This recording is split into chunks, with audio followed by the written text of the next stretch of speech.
Deary me. Right, I believe we are live, sir.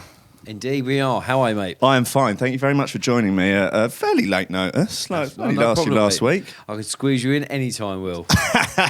Very decent of you. So it's BMC, which is why you're in the ends. Indeed, yes. First time, in fact, yeah. Are you only down here for today, or are you... Just today, no, just today. But it looks cool. I mean, I've just driven in. There are loads of people about. It's really vibey and buzzy. It seems to be... I mean, it's only 11 o'clock in the morning, but already I've seen mainly people with lanyards looking for phone chargers. Oh, yes, that's the way. It's the conference way. And I myself spend the whole day looking down at people's lanyards to remind me who these people are. Is that Jane or Jenny or what's that? Oh, yes, you're my agent. Of course you are. I knew I recognise you. Why haven't I got more gigs? Yes, you bastard. Can we say that? Yeah, you were just saying a second ago that you're weirdly enormous in Bulgaria. Indeed, yes, really. I mean, I cannot express my love for the Bulgarians, and I think it's kind of reciprocated. We have this really fantastic relationship. Started almost 10 years ago now. I think it's 10 years this year. At a club gig in Yalta, and I was actually 4 hours late. I got delayed. I didn't get there till 4 in the morning. And everyone just stayed randomly, and it was just this incredible night, and it sort of seeded this long-term relationship. And now we just do these enormous shows. We're doing a really big show for Toolroom 15 on the beach, Cacao Beach, which is phenomenal. It's sort of 4,000 or 5,000 people, and it literally just goes into the sea, and the sun comes up, and it's you play all night. It's magical, and it's brilliant. I mean, it's fantastic. I love it. I'd play there every week if I could. Yeah, I've played in Sofia a few times. Yeah. Like drum and bass is huge over there. They're just so passionate about it. They are. I mean, I don't. They still have this mentality that they very much live for the weekend, and they are. And it's not just a party. They are very. Clued up, for want of a better word, but in terms of music, so they know what they like. Do you know what I mean? So it's not one of those you can just go get away and play anything. It's brilliant. Yeah, it is a really connoisseur's sort of destination in terms of music, and they just their vibe and their atmosphere when you play, they love it.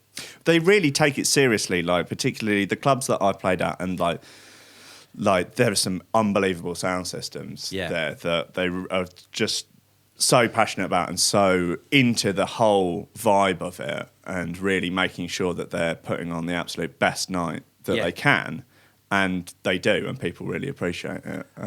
Which is, Estonia is another place like that. They're just so keen. They're just game, like the kids there. Big time. I played in... Get this right. Sorry. I played in Estonia last weekend, and it was phenomenal. It was like a venue... that was similar, I suppose, like the Printworks. I suppose it's an older, there's an old power station that they've done up, and they'd made this brilliant venue, and exactly the same thing. The vibe was just electric. I literally got in there. I got a bigger reaction for taking my coat off than some of the music I played. Are you swinging it round your head? I just kept taking it off. To be fair, it seemed to work very well. I am too sexy for well, that didn't go down so well. The whole. But it was, incredible fight. There's a definite parallel between the two places in terms of vibe and energy. Yeah. So I was swatting up on my Mark Knight trivia. Right. Over the last couple of days, just make sure I was, hot and everything. Not Mark Wright, which occasionally happens. Mark Wright in the afternoon. That happens a lot. I mean, I've been booked in a few places. You're not Mark Wright? No. But yes. I think you've got a wonderful drive time radio voice. Thanks, mate. Yeah, the newest release here on Toolroom is Sue, stuck in a traffic jam on the A23, has requested well, if it all goes your love. Again. Yeah. I was listening to some of your very early naughty stuff. Yep. Which was I feel like there are people today trying to make stuff that sounds like that. Well, I think music's so secular, isn't it?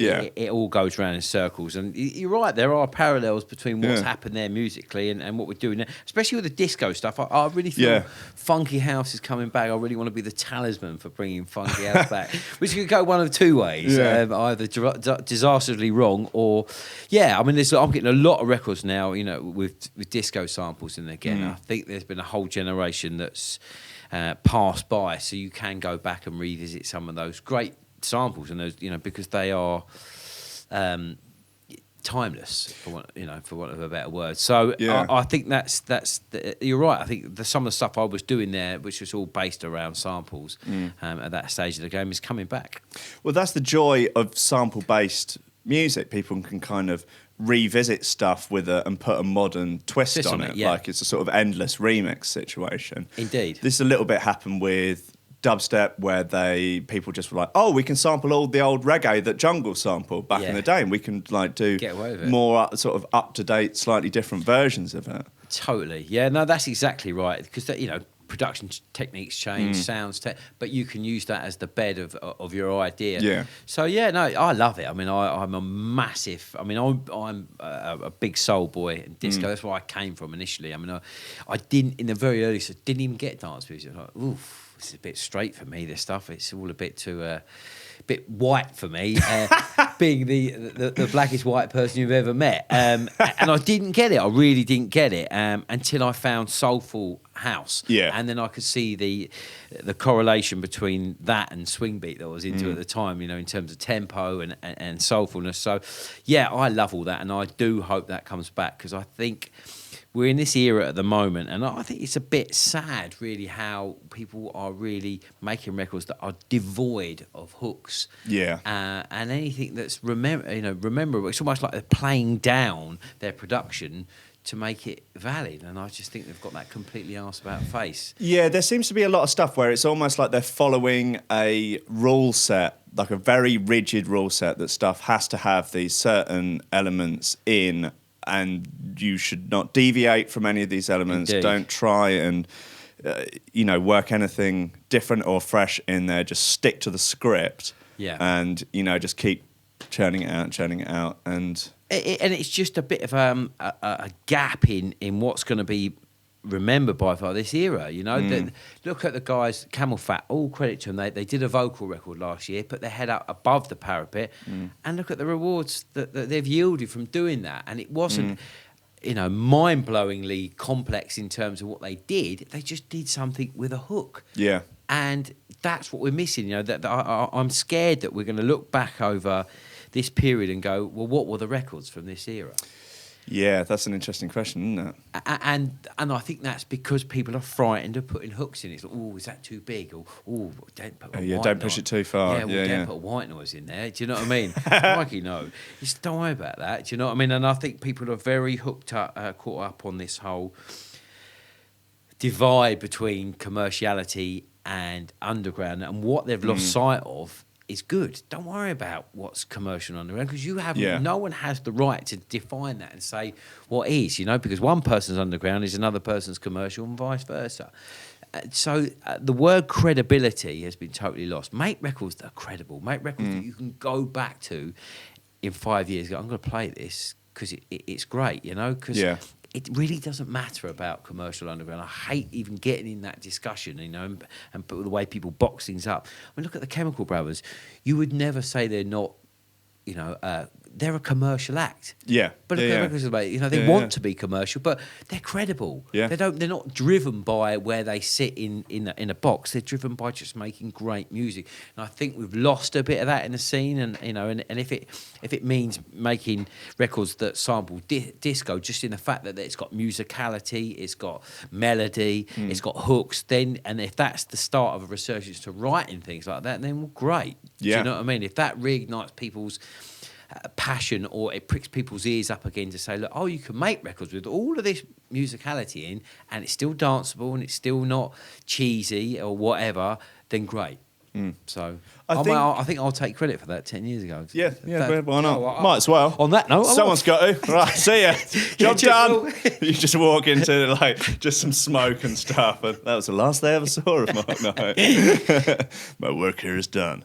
I think there's been a big focus, certainly over the last 10 years, on production and also mix down, and just making stuff louder and louder and louder and louder, and everything having to be so perfectly engineered that it feels like in a lot of ways the creativity is kind of been lost a little bit. Yeah, I mean, experimentation. Fundamentally, records are about vibe. You know, there are a lot of great records that sound awful. You know, when you go back, they are. Do you know what I mean? But it's the vibe that always wins. So again, you know, don't get caught up too much in the production. It's all about vibe, getting that initial idea for a record, because that supersedes all. People ask me, what plugins to use, and what, you know, how do you approach a record, and what do you use, and what do you do? It's like, first of all, have an idea. Because if you haven't got an idea, it's a blank canvas that will go on and on and on and on, and you'll get too focused on the wrong areas. So, again, it just goes back to that, coming up with an idea that creates something that will go into that situation. I always use that old adage: when you're in a record shop, I want the record that goes da da da, you know. And if you can't do that, then how does it stand out? So I was saying the exact same thing on the last show to Scott Diaz about how, you know, having to go into record shops and go, oh, it's the one that goes no. And like, when people are making a record, they should think that you go to a club and you might hear 100, 200 records drunk. And you got to think, what's the record that you're going to remember the next day? And try and make that record that people remember. Because when you're just starting, like, you can, one thing that you really have at your disposal is creativity in bucket loads. Because particularly when you're like, the more you make records, the more you can find yourself locked into a bit of a sort of production cul-de-sac of just doing the same thing, and the creativity starts to, you know, taper off. But while you've got those buckets of creativity, don't worry about the mix down. Don't worry about whether this you smash and this. it or you don't smash it. That's kind of second fiddle to what your idea was. And you're totally right. I mean, I remember when I first started making music, there were no rules, there were no boundaries, because you end up setting your own boundaries, unfortunately, exactly what you said. And you just go, right, I'm going to make a record today that's got this bass line and this kind of top line. And I know they don't necessarily go together, but I'm just going to try it. And give it a go. Sometimes you're pleasantly surprised, and then you end up creating something and defining what becomes your sound. So, I'm not, you know, given the chance to go back and reset would be amazing, to just make records that you haven't got to worry about, is so-and-so going to play it? Is it going to go on the top 10 of Beatport? I mean, back then, unfortunately, we didn't have all those kind of constrictions. And it would just create for so much more, it would just lend itself to a far more creative approach to making records. Not like, oh God, I've got to, let's get out the Tech House handbook. Thou shalt bring the bass in at 32. Right. Let's get that off-ride cymbal in there. Come on, let's exactly. But but bring back records with hooks and moments and things that will define this period within music, electronic music. So anyone making records with hooks, send them to Toolroom now. Yes. Send them all over to Mark. He'll play anything. Anything hook bass will sign. So how did you start getting it? Like, how did you get into what? Well, why did you get into making music? Because I hated bricklaying when my hand was so cold, my trowel stuck to my hand. That was the primary driver for getting out of construction. No, when I got into music, there were no career paths in music. And you never thought, and electronic music was very new, it was just emerging. So I never really saw a career in dance music. And I left school and I had a career in construction for like 10 years. And that's all I wanted to do, really. I made music as well, and I was DJing. But it got to the point where I thought, hang on a minute, the whole scene's growing. I'm making just enough money to substantiate a wage, so I'll drop work. And it was a big leap of faith. And I had a house at the time, we lived in Crystal Palace, and I sold that and moved back with mum and dad. And they had a shed outside the house where we kept the tools in. We called it the Toolroom. We chucked the tools in the lawnmower. And there you go. Now you've seen how the sausage is made. Exactly. But it felt like it had a soul then, you know, and it really came from a place, and it was representative of where we were from. It was good, I think, in a lot of ways, to have that grounding of going to work and understanding the value of money and the discipline of work and the structure of it. Because if you go into electronic music or anything in music, and it's not structured like the rest of the working world. So it's in any way, shape, never a truer word said. Yes. Yeah. So I think, you know, it was a case of taking those principles and applying the creativity to it as well, and that really gave me a nice foundation, and I think it's something that's really my career's really benefited from, because I had that. Oh, look, I don't want to go back and do that, so I'm gonna make this work. You know? I mean that is a real thing to have had that experience to then go, oh, I don't want that again. Yeah, I don't. Oh man, I remember going to work. We had this old Yugo van, and it had so many holes in it. We had to take all the door line off and line it with rock wool, and it was so cold. And we have to take turns driving it to work. You'd get in a sleeping bag in the front with a water bottle, and I'd be leaving at 5 a.m. And big up to all the guys that are still out there, grafting it out. Yeah. But I just kind of, without sounding pretentious, I thought, I just want to do something else, something bigger. I think using all this ability I have, well, a little bit of ability, I'm probably overplaying that, and turn it into something that I want to do. And without sounding cliche, I think in life you've only got one crack at it, so why not? Do you know what I mean? Because the worst thing I think you could do in life is look back and go, oh, we should have done that. Yeah. And I was at that point in life, I thought, do you know what? I'm going to go for it. I'm going to give it a go. And probably the best move I've ever made. So what was your first setup? What did you jump in on? Logic, I always worked in Logic since day one. Years? Early, 2000? 99? Late 90s? Yeah, say 90, maybe 2000, or was it 99? At that kind of period, E-Magic days. E-Magic days, indeed, yes. So keep breaking the licence key and all that. I've done that enough time. Sitting by the computer. Oh, yeah, just give it a kick. Oh, yeah. Just snapped it in the computer again. Yeah, that's good. Oh, dear, I remember flying over once. Oh, this is really embarrassing.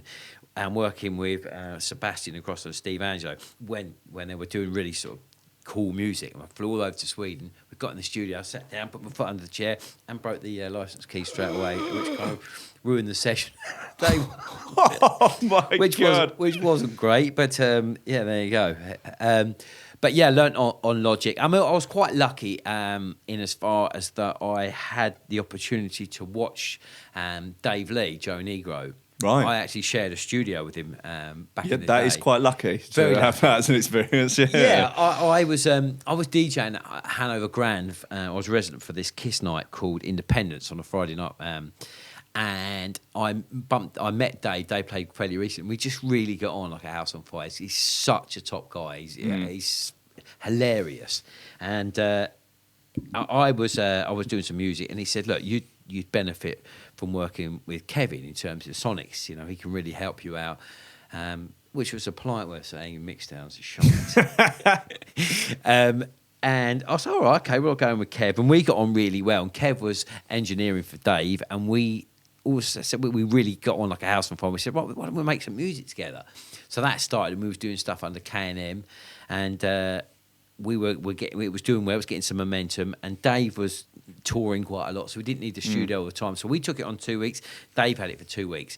But I'd go in a lot of times when Dave was in there and just sitting on sessions, just watch, just learn. And, it was great to be thrown right in at the deep end where Dave would be recording horn sections and BVs and this stuff was, way over my head at the time. And it turned around and asked me, what do you think of that? And I go, oh, not sure. But it was great to sit in and just immerse yourself at that level, which something I really, coming from a soulful background.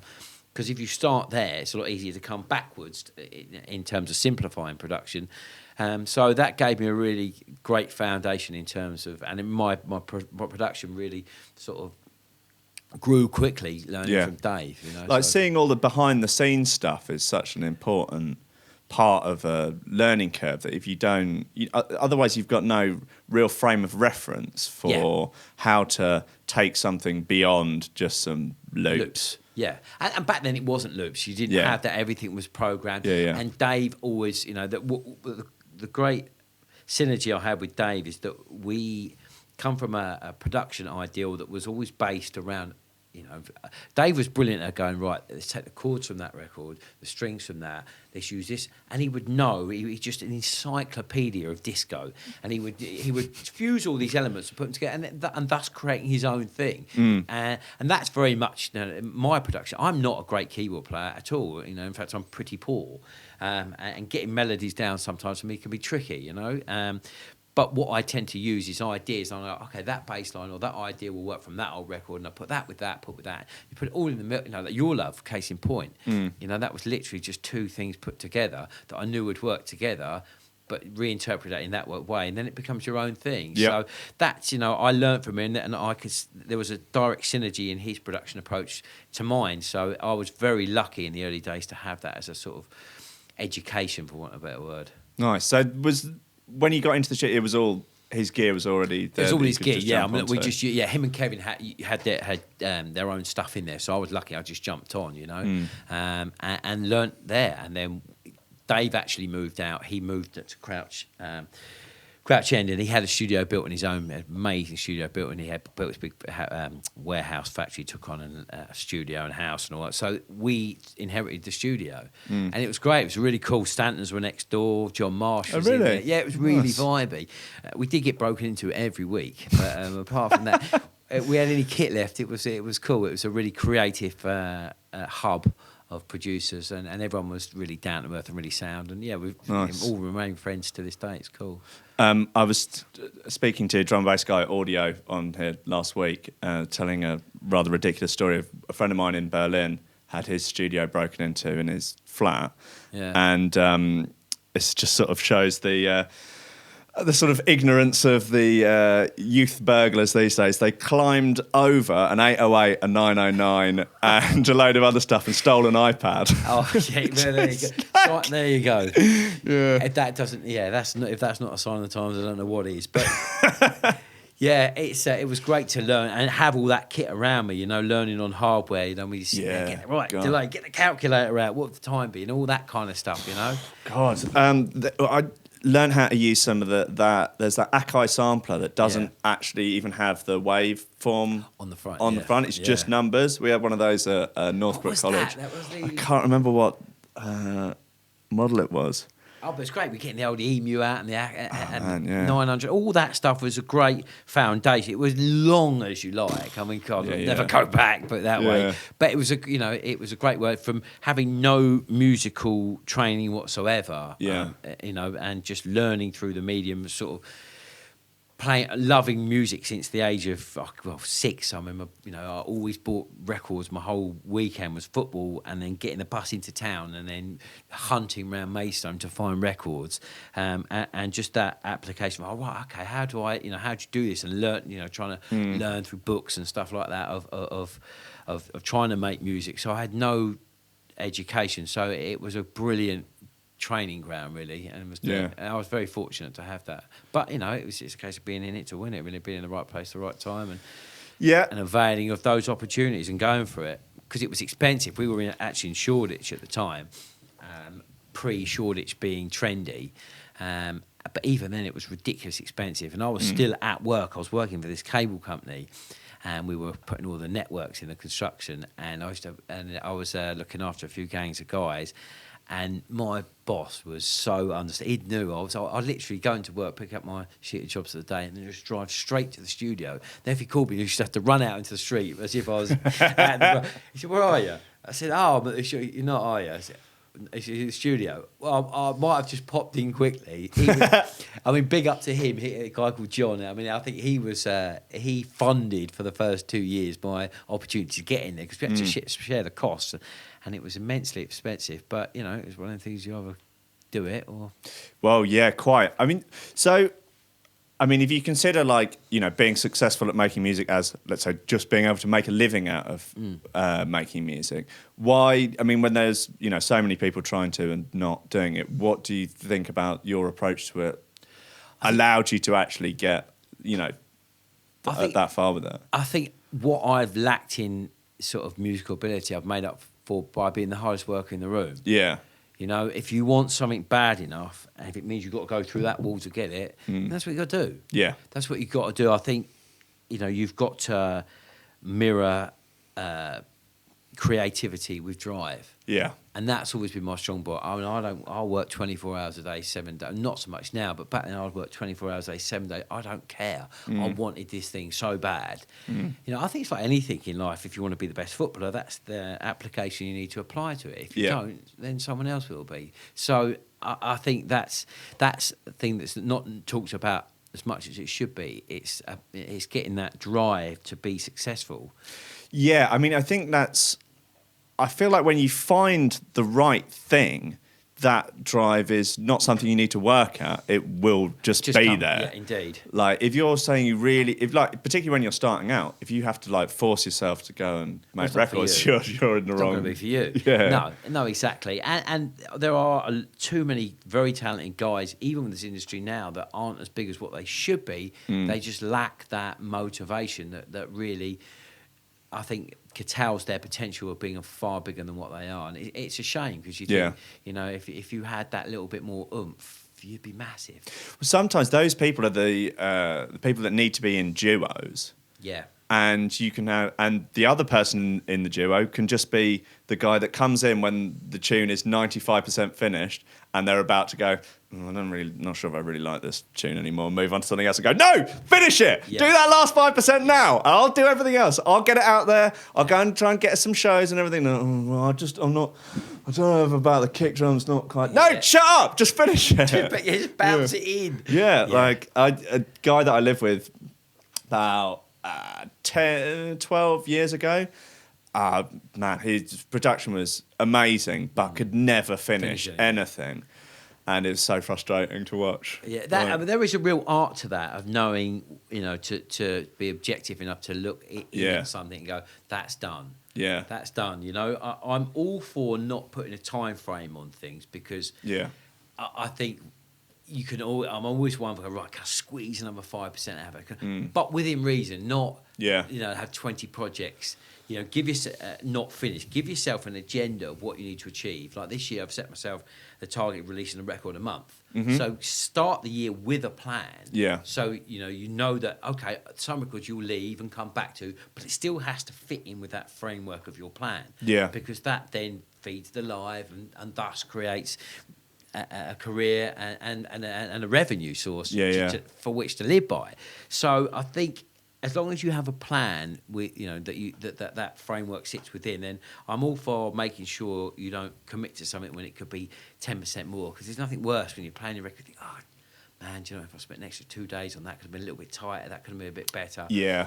So I'm all for that. But it could always be tighter. This is the thing. It's never. But I think if you get to the end of a point of a record, think, well, that's the best I can do. Yeah. I can do no better. With my ability, with my skill set, I've worked this to the absolute fullest, Whether it's any good, it is, Well, it's subjective, isn't it? Subjective, yeah. But at least you know what you've tried to achieve. Yeah. You've given 120% and it can be no more. Yeah. If it's utter dog shit, it's just utter dog shit. But, at least you've given it a go. What do they say? You can't polish a turd, but you can sprinkle glitter on it. There you go.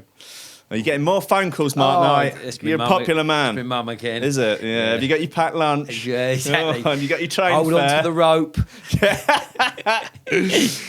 What do they say? That perfect is the enemy of great.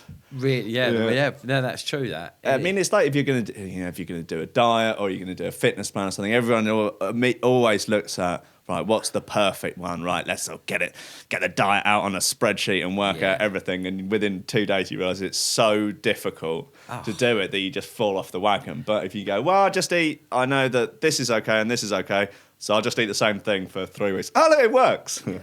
No, they always use that saying, practice makes perfect. You'll never be perfect. No. Practice makes better. Yeah. And that's all it can be. You can get better, and you'll never be perfect. You know what I mean? Yeah. So, but as long as you give, I stand by that as an ideal, that as long as you give 110% to everything you do, if you choose to, if you're going to commit to it, then do it. Yeah. I mean, this is something that people, particularly with electronic music and where it differs from, say, live instruments, is you practice playing the guitar. But you wouldn't ever say, I'm practicing making house music. No. But you are. You are, yeah. Particularly for your first couple of years, every track is practice. It is, yeah. But people, because the creation of it makes a lasting thing. Whereas if you just sit down and play the guitar, every time you strum it, unless you're recording it, it's gone forever. Sure. Yeah, so, that's a fair point, that, yeah. People can get very, very attached to their early creations when they very much shouldn't. I really did. It took me a long time to come to terms with the fact that these are shit. They don't, like, just no, move on. Just keep making more and more and more and more and more, and they'll get better. Yeah, and that there is something to be said about it's as much about the records you don't release. Because you can't go, oh, I didn't mean that one, or that one. Yeah. You just scrub that out of the equation. So, you have to be, like you say, objective enough to look at what you've done and go, is that really a 10? It's a 4, isn't Remember, you're only as good as your last ropey tech house roller. Exactly that. So, right, equipment, a lot of old samplers. Do you use emus? Yes, at the end of the day. Don't ask me how to use one now. Mate, they were fierce though, weren't they? They were God, it was... I don't know. The one that I used to use was like a very tempestuous girlfriend. Right. Who was very beautiful and very lovely, but also had a real temper on her. Could rip your head off. Yeah, you were never quite sure where you stood. Yeah. No, thank God Ableton arrived. That's all I can say. Yeah, it was very, very long-winded. Yeah. So are you Ableton now, just sort of solely, or both Ableton and Logic? What's your rig nowadays, Mark? I rewire Ableton into Logic. I like having the flexibility of both. Wow. Because there are certain things shower. Well, I'm not very good on either, but it looks good on two screens. No, I like the audio element of Ableton. It's just phenomenal. Yeah. But I can't finish anything in Ableton. I get back. Oh, I'm going to definitely finish this one in Ableton. Really? And get to about 8%, then bottle it, bounce it out, and put it into Logic. I just find Logic more precise in terms of automation and really getting stuck in. I think Ableton, in essence, is a bit vague, which in some ways works for itself because you can just get loads of stuff and just go, I'm just going to mash all this together and it sounds good. You take it out, put it into Logic, it's all distorted and all. It's really weird. I'll take something, I'll work on something, and I'll bounce it out and I'll put it into Logic. Oh God, this sounds nothing like it's. I don't know what it is. Within the compression on the channels and summing algorithms or something like that. Way above me. But I find it really difficult to finish things in Ableton. I don't know why. It's just a mental thing I've never got. I just like the look of Logic. I like. And if it doesn't look like a boat, the arrangement, like the hull, it can't be any good. It's a visual thing. If it looks like a boat, it goes. I don't think people should underestimate the how important the visual aspect of a sequencer is. If you don't like the look of it, you're going to be staring at that for 4 or 5 hours a day. Oh, if you don't if it's not visually appealing, I think Cubase is. I can't look at it. Same. By far, I think it's actually the best. It probably is. I think it's brilliant. It's got the best. It's got the best of Ableton and Logic in one. It's brilliant. They really care about it. They're really focused. They update. It's amazing. But it just looks like... They need to get an ex-Apple employee in there to round off all the edges and I don't know. Do that and I'll move over tomorrow. There you go. He said it. He's gone on record. But, I mean... I started on like Fruity Loops 2 or something like that, and that was not the most visually appealing, but it was much more visually appealing than Cubase VST. Oh yeah, that paired with an Akai 5000 or something was the one with the big screen. Big screen, that's right. Yeah, I can't get my head around. I really want to move to it, but you're right. It has to be. It has to feel. Like you can connect with it to get some sort of workflow. If you're constantly like, oh, where's that? And Logic does look brilliant. It just there's something about, I don't know. It's just they've really nailed that element of it. Some of it is utter tripe, like the fact they still haven't fixed the delays that stick and automation that doesn't. Really? They're features, Mark. They're not bugs. No, well, I was speaking to a guy and he said fundamentally we would have to scrap it and start again. Because really? It's one of those. Yeah, the engine is just there's a fault from the ground up, so we would have to flatten it and start again. And they just haven't got. Just leave it, okay? Yeah. Just stop bringing it up. Oh, it drives me mad. There are people listening who do use Logic will know all about that. The fact that automation sticks and doesn't work, and you're like, oh come on. Yeah. But I do like the look of it, and I can only finish things in Logic. I bottle it and always go to Logic in the end. And I like the sound of Logic's great, and the precision. You can really get in on things in terms of automation, having 1,000,000,001 things going on at one time. So yeah, Just until the CPU maxes out. Oh, Like, yeah. right, well, that's the tune's done. That's it. That CPU's gone. No more. Yeah, it's like, well, you've only made 3 minutes. No, it's done. The CPU is maxed out. That's fine. The kids love it short nowadays. That's how it is. So, did you always DJ as well, or did that come later on? No, that was first. Right, that was first. Yeah, that it was back in those days. It was, yeah. I mean, playing to 5 people on a Tuesday night in a pub. That was. But that's for me. I mean, I'm thankful it kind of was that way around, because that's the way I approach making music. Is having ideas, especially in the live context. I hear, think, oh my god, that's a good idea. That works, and you can see the reaction to that idea. You know, and you think that's the foundation of an idea. So you see it in its almost finished state first. Like, especially when you play lots of disco records, you think, oh my god, that really works, that bit there, and I'll take that back. And also the fact that I did have years and years of really shit gigs that you would turn up and there would be 5 people playing. And if you played the wrong record, those 5 people would go. Yeah. So you had to think about every single record. Every record was a challenge because the audience was super tough. You know, and nowadays kids are making music and instantly sort of stratospherically propelled into these situations where they're playing to 5,000 people. Yeah. They ain't going anywhere because they pay €50 to get in. You're probably not even allowed to leave. The doors have been locked. Yeah.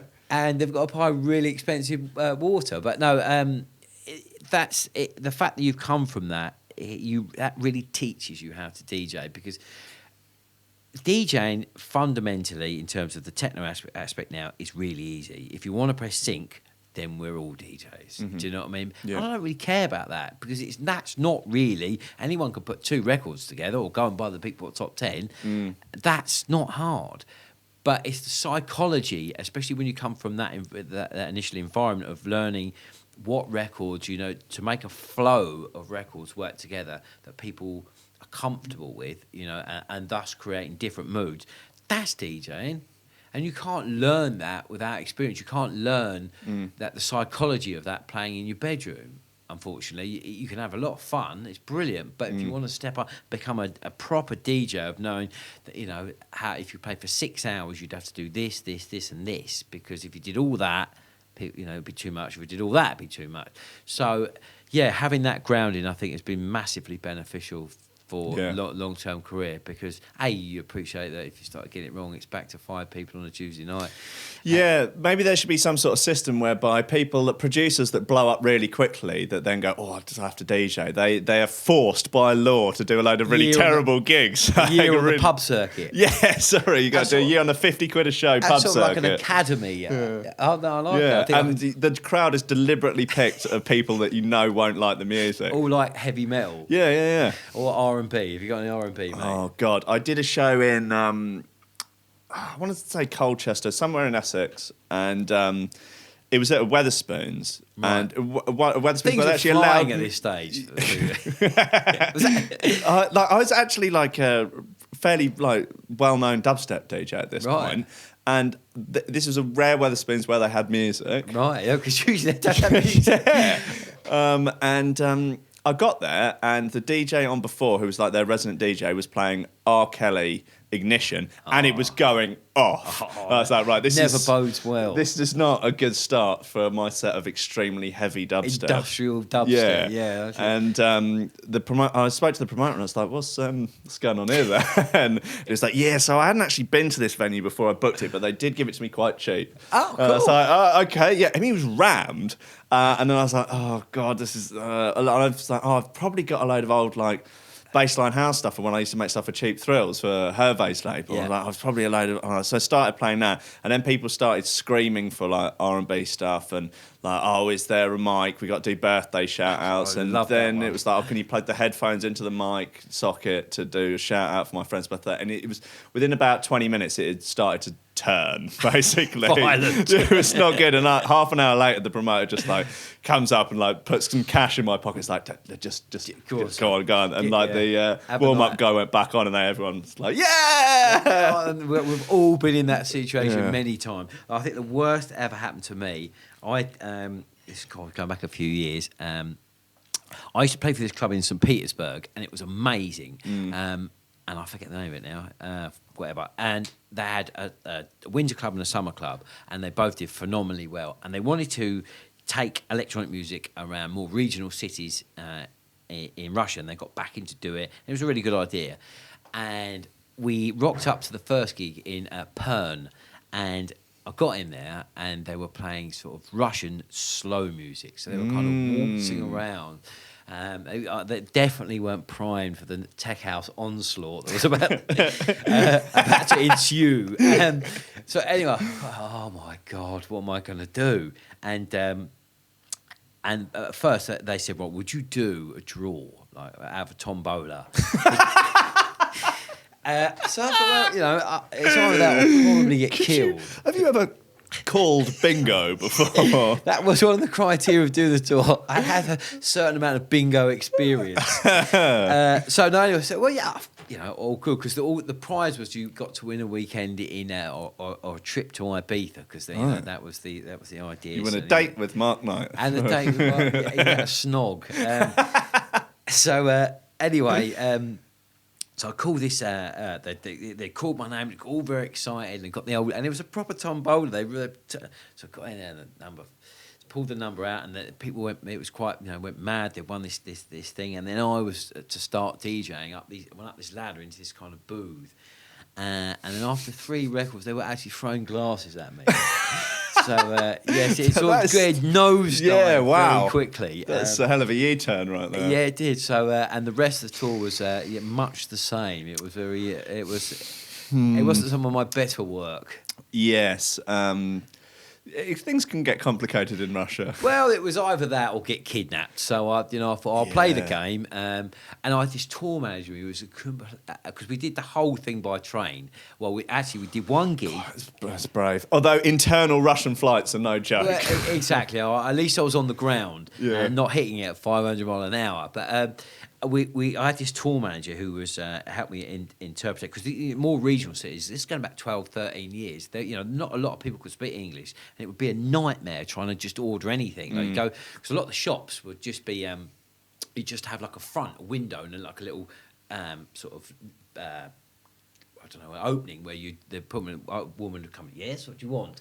And sort of a hatch-based system. It was. Okay. It was. A hatch is exactly the word. Very Soviet Union. Yeah, and trying to order a bottle of water like 6 rows that way, 4 down, with a massive language barrier was difficult. So I had this guy who was supposed to come with me and help me out with all this sort of stuff. But he was a raging alcoholic. I remember my gig, because this was all the cliches, isn't it? Honestly, it was a disaster.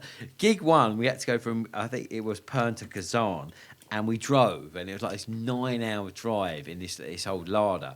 Anyway, we were hacking it along, and the police had pulled us up. I was like, we're going to get done here. This is it. We're going to get banged up. She said, look, he said, what have you got on you? So I said, well, what do you mean? What, money or whatever? He said, no, yeah, money. I said, I've got anything. I said, I've got these blank CDs. He said, perfect. So we managed to bribe the police with 6 blank CDs and got away with a hefty speeding fine. So, and honestly, the whole tour was just hilarious. I remember finishing one gig. He was so paralytic, and we were going to Moscow. And I had to literally, this is put him over my shoulder. I had a bag, this was carrying vinyl back then, so I had a box of records, him over my shoulder, got on the wrong train, and about 7 hours later, ended up, we are now in Ijevsk. I was like, yeah, we were supposed to go to Moscow. So we managed to go about 7 hours in the wrong direction. Honestly, it was horrific. God. Yeah, it wasn't great. And I haven't been back and done that tour. The follow-up never happened.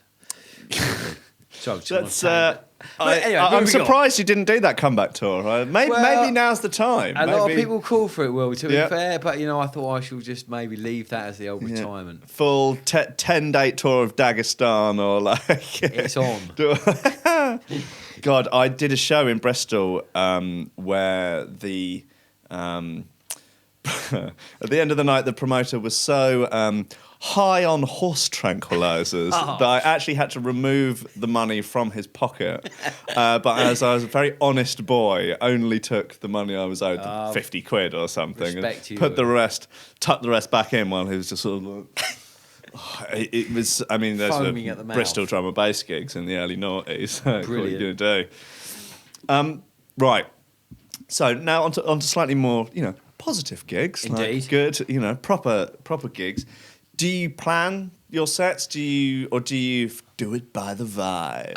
I think when you make a lot of your own records, you sort of you have points in the set that you're going to work towards. You punctuate your set with your own music. So there's that. That's how I make records. I think, I need a record for the first half hour. I need a record to open, or I need a record to for that point. So the two things are in tandem in terms of making records for certain, because it is a performance. I think in an ideal world, you really want to be able to go and play all your own music, because that's the closest, I suppose, to an electronic performance that you can get in that capacity. So there's that, but then no, because I think, again, how can you plan something when you don't know exactly how it's going to play out? I've got an idea of what I want to achieve, but you've got to know, and that's the great thing about playing in those gigs early days. It's about learning your music. It's a cliche, but it's very true, because it's about those link records that can take people from one scene to another scene without feeling like they're disconnected.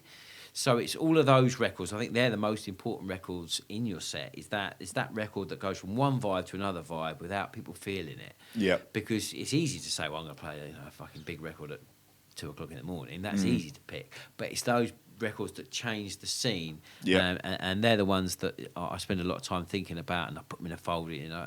So there's a degree of prep. Yeah. Because my granddad taught me at an early age. He was paint and decorate. He said, "Look, lad." He said, life. He said, well, it actually orientated around decorating. He said, decorating, Mark. He said, 80% preparation, 20% execution. And I've carried that on through the rest of my life, because I think if you prepare for something, like a good Boy Scout. Indeed. Then you're never nervous, because you're prepared. Well, what am I going to be nervous about? I'm prepared. I know what I'm going to do. I know what I'm going to achieve. So there's that degree of preparation of knowing your music, being organised, but you can't go, right, that fourth record is going to be that record. Because who knows? Do you know what I mean? No, I don't plan in that respect. A lot of people seem to nowadays. Right. It's like, there's been certain people accused of, just having playing a pre-mixed. Really? Set. Yeah, I suppose so. But but then also this was certainly a big thing back with when dubstep blew up. Like a lot of producers who weren't DJs would come and start doing gigs. And I think that's really what seeded that whole thing, that, instantly through the medium of Beatport, you'd see these kids who were nothing. Then also, when Beatport was really, really the barometer of where people's careers were, they'd have one or two number ones, and that's it. They would be off, And I actually remember I did a gig in Amsterdam many years ago, and I was playing, and then Avicii was playing after me, and it was his first ever gig in a. What? Really? Yeah, and he just didn't have a clue, poor lad. Do you know what I mean? So going playing in that kind of situation, he'd obviously been prepared, but he started, people go fucking nuts, mainly because I was off, and he just started his record from bar one, and had this really big long drum intro, and the whole vibe had gone by the time any melody had come in, because he just didn't know, and he'd gone from making one or two records that, credit to him, they were great, and they blew up, but he wasn't prepared. He'd never been in that type of situation. He didn't know that, okay, and it was a massive event. It was about, 10,000 people in this room. He didn't know that yet from bar one, you've got to get people's attention. And he played this big long intro because he just turned on and pressed play. Yeah. Obviously he worked it out, eventually. But yeah, that really was the seed of that culture, the fact that people had no idea how to DJ. And then also they were just given these ridiculous gigs, with fees that you couldn't obviously not do, so that was the way they prepared. They'd pre-mix it all or get it all ready and just turn up and press play every 3 or 4 minutes. Yeah. So it was obviously enormously sad to hear. Yeah, big time. Passing last week. I wonder about the sort of responsibility of the scene and the industry to try and look after its its members. And look out, and for people to look out for each other, particularly if there are issues with alcohol and drugs and everything that goes with, with those meteoric rises to fame, like who can cope with something Mentally, like that? It's like massive. it's a just massive beyond. shift. Yeah, it really is. You're right, mate, and it's sad to see that that there's been a unity within the dance music community through the passing of Tim, that people through all different styles of music have really respected what he'd achieved. You know what I mean? Because there's no avoiding. He was super talented. You know, Yeah, liked him, clearly. you might like him, who didn't. The dude had skills, and only through something like that have people sort of come together. And that, surely that was the foundation of what this music was all about. Was unity, people come together. And that's been lost through snobbery and packing things into small boxes, and people don't care about each other. But surely, fundamentally, that's what dance music was about. People going into fields, all loving each other, and that was the ideal of which this music was based on. So, yeah, I agree. I think there should be more help within internally, because it is massively. It's massive, the fact that you go from making records in your bedroom one week to headlining festivals 2 months later. It's like, holy and you're shit. cruising around in private jets and a hotel named after you, and who's equipped to deal with it? It's Christ, I've never had success on that level, but I've been very fortunate that I work with it. I'm grounded all the time by the fact I work with my brother and my family, so there's no room to be a superstar. Yeah. Even if I'm not that way inclined, but there just isn't. So unless you've got that framework of people around you, man, it's really, really difficult to cope with. The disconnect of where you were to where you are now, how your life changes, and then the adoration and all of those things you've got to cope with. It's difficult. And Tim got in a pretty dark place. I mean, I don't know, what the full story was, but there was, addiction and all sorts of things involved, and it happens because you're in that environment and people want to show you the best time they possibly can, and think by doing that they are. And of course that's the most counterproductive thing they could do. But to not lose your way, I mean, we've all been there, man. We've all got caught up in the moment. I hold my hand up to that. Well, you don't want to disappoint people. Basis. You don't want to be when they think of you as the party guy, the guy that's, going to be, the guy that really is supposed to be bringing the party, and you turn up and you're like, I'm not drinking tonight. I've had a heavy week, and they're like, do you mean you're not drinking? And particularly when they're like, what do you mean you're not drinking? We're paying you hundreds of thousands of pounds to be here. You're our show pony. Now, come on, get at it. And you're. It must also become at that level so strangely insular in the, obviously you're successful and fairly famous, but you can walk around like a normal human being without getting, mobbed by people. Like if you, step it up another couple of rungs, suddenly you're, it's and then at the level that he was, particularly if he's in Scandinavia, I would imagine, or maybe they're just slightly better behaved there. But in America, huge market for in places like that. Yeah, I wouldn't know. I'd hate that. That would be horrendous, wouldn't it? Because you do, as you say, it becomes totally insular, and you're just in your own world, and it sort of traps you, doesn't it, really, in terms of being the person that you were, and that mental shift is huge. So I think there should be more support in terms of I don't know how you'd structure it, but even the fact that people can just have conversation, even if it was like a get-together, an industry get-together, it was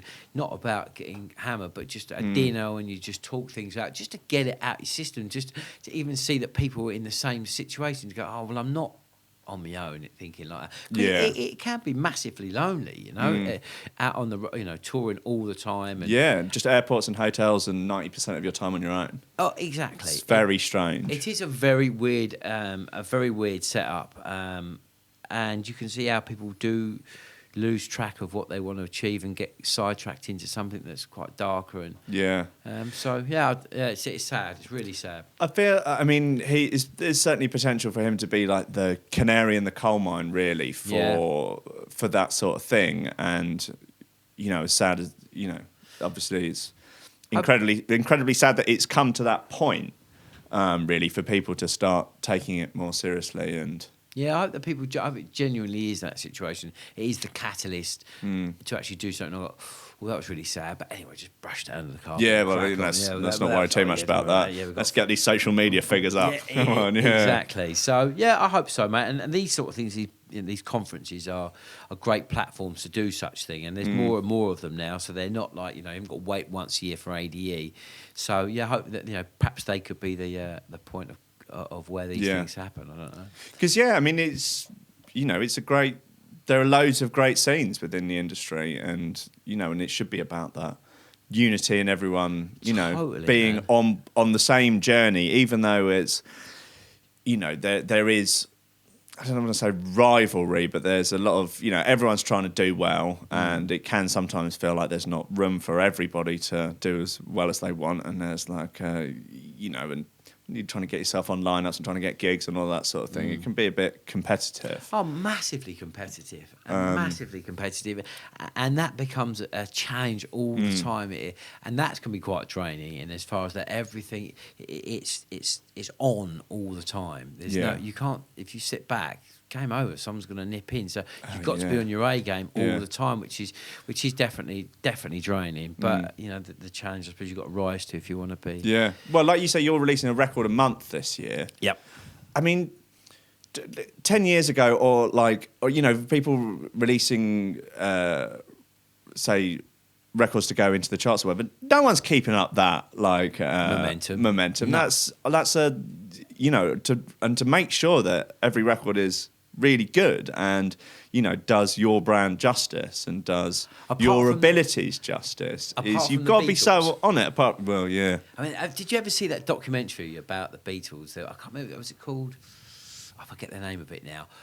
Honestly, if you think that's a conveyor belt, they were doing 3 albums a year.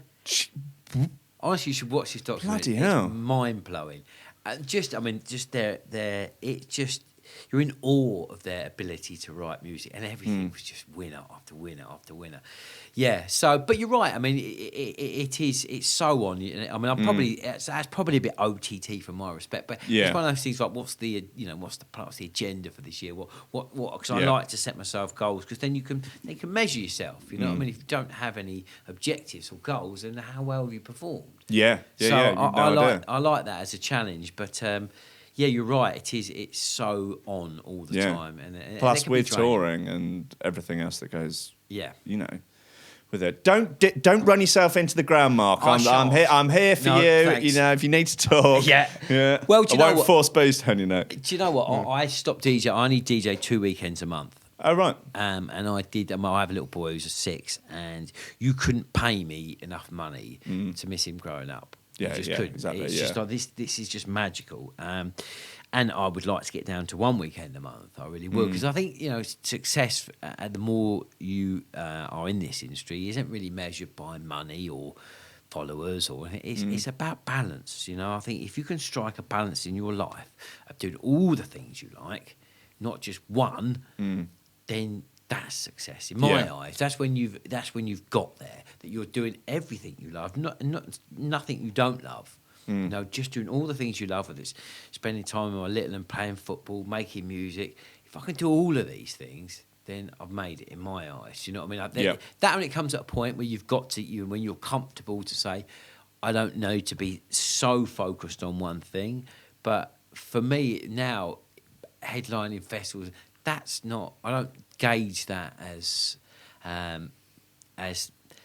the pinnacle of my career. What I gauge now is, am I doing all the things that I love in an equal balance? Because that makes you a whole person, and that ultimately, in my eyes, is success. So I won't burn out now. I mean, when I was pre-Rupert, my little, and I was banging it out, dude. I think one year I did 190 gigs. But it killed. But I had to go through that stage to then be able to say, I don't need to do 100. Perhaps I can do 70 of the gigs I just love. And, it's how much money do you need? Almost at the private jet stage there. Well, but I've never had a tour manager. I've never done any of that, because I can't justify it in my head. Again, coming from a very normal thing, well, I don't need to pay someone all this cash to just put a new USB. I've always thought this was quite weird. It seems like I don't know. It's less with British DJs. They've never got tour managers. No. They're like, no, all right, I've got this. I can get myself to the gig on my own. Yep, I know it's fine. It would seem to be a big thing with American DJs coming over, and Europe, a lot of Europe. I mean, I don't know. Always got someone with them to hold their hand. A lot of people like Franchiuli's a good mate of mine, and he's he's great lad. He's on a level. He knows his onions. He's not he's not a party animal. He's on it. He's focused. And he just has a tool for the companionship. He just I can totally appreciate it for that. I get it. I understand that because it can be, But I've never had one since day one. I actually, because I've got so many things going on with the business and the label, I need that time to, I need that time to focus in on that and not be disrupted by being in the office and people going, oh, what do you think of that? Oh, and can I just have a look at that? Could you do this? So, the fact that you're on your own, you can just lock yourself away in a hotel room or on a flight and just zone in on things you need to do, and thus being able to balance it all out. Because I tend to feel when I'm a tour manager, I feel obliged to entertain them. It's like, oh, perhaps we should go for dinner, when normally I have room service while I'm doing emails and stuff. So I've never really done that whole. They should be obliged to entertain you. You're paying them, aren't you? In theory, but I actually don't want any entertaining. Dance, come on! Throw coins. Oh dear, we digress. Yeah, right. I'm conscious of your time now. You've got to go and do a production seminar, haven't you? I have, yes. Which I'm obviously prepared immensely for. Here's how to choose a kick drum. Yeah, and it's just you cycling through kick drums for half an hour. Found it. Got there. Have you seen me do it before then? No. Right. What are your plans for it? Like, what's the... Just make up as I go along. Really? No, I'm actually doing in all fairness on this one, I'm just doing a Q&A in terms of all aspects of production. Yeah. I'm not a great one for really getting over technical on things because I like to talk about that the part of production that is the idea before we even get to switching the computer on. Mm-hmm. Right, what's the plan? Not only the plan in terms of what's this record going to be, but where's it going to go? In terms, because these are all things you need to think of. Right, where am I aiming this record in terms of label? How am I going to market it? Because you have to think about all that as well as just this right record. Because you've made something, what are we going to do with it?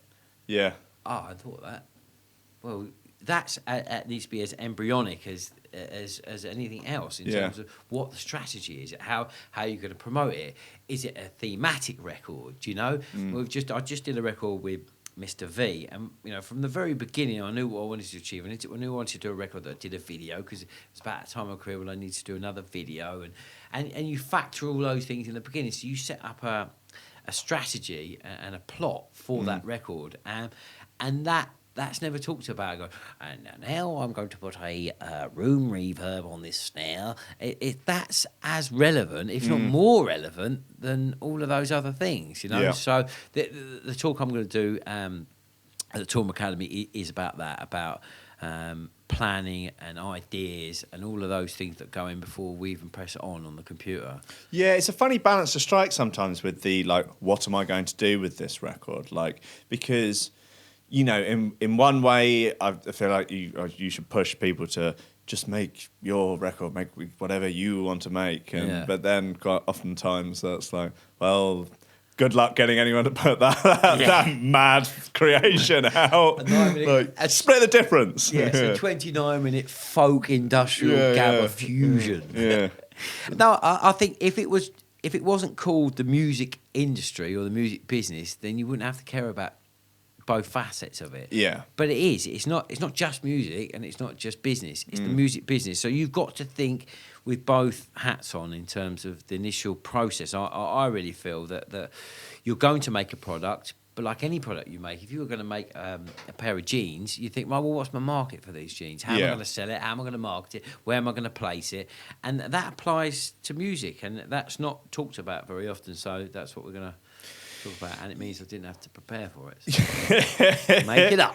Well, it's trying to balance the intrinsic and extrinsic reasons of making music. If your intrinsic of well, I'm just making this because it makes me happy and I want to do it, and then your extrinsic of well, I'd also like to fashion a living out of this. It also, I have a mortgage to pay. Yes, I have children to feed. Yes, go to Halifax and say, look, bit short this month on the old mortgage. Yeah.